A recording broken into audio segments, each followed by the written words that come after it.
As Russia's invasion of Ukraine drags on, the UK is now in talks to help the EU lend a financial lifeline to Kyiv. Britain is reportedly ready to join a $105 billion loan approved by the EU.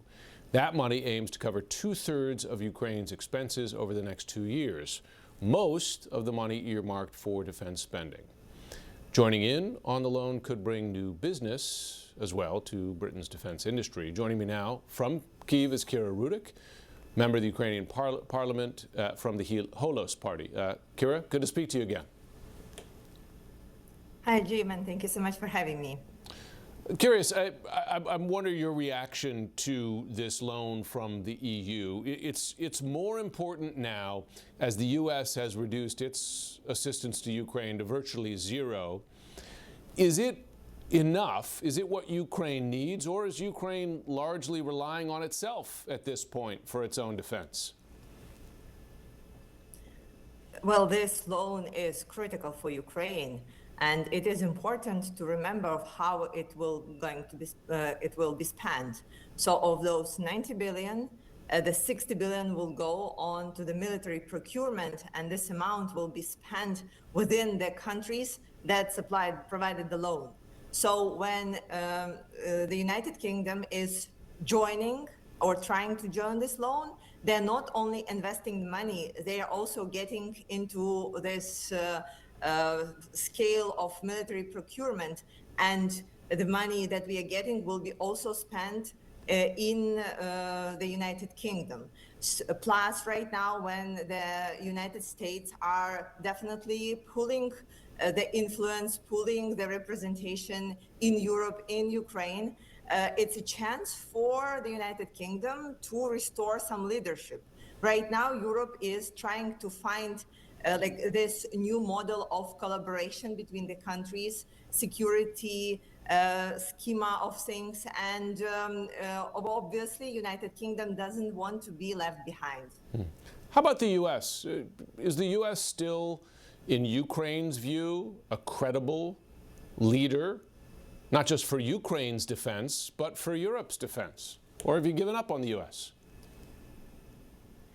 I think at this point, it's clear that European security is first and foremost Europe's responsibility, and President Trump was very clear about that. So, though we really appreciate the United States support and ability to purchase weapons from the United States, it is clear that we should be looking for the stronger allies within the European Union, especially that for all of those expenses, they are paid by European Union and not by the United States. Does the U.S. recover that leadership? Does it recover Ukraine's trust and confidence once President Trump is gone from office, or is it lost for good?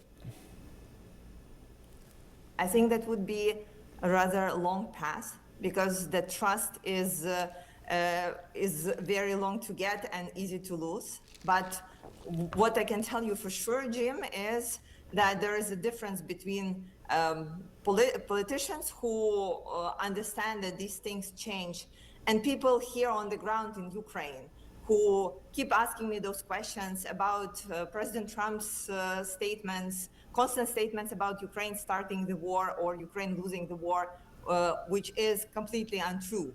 By the way, look at us right now. In 2022, Putin wanted to have military parade in Kyiv.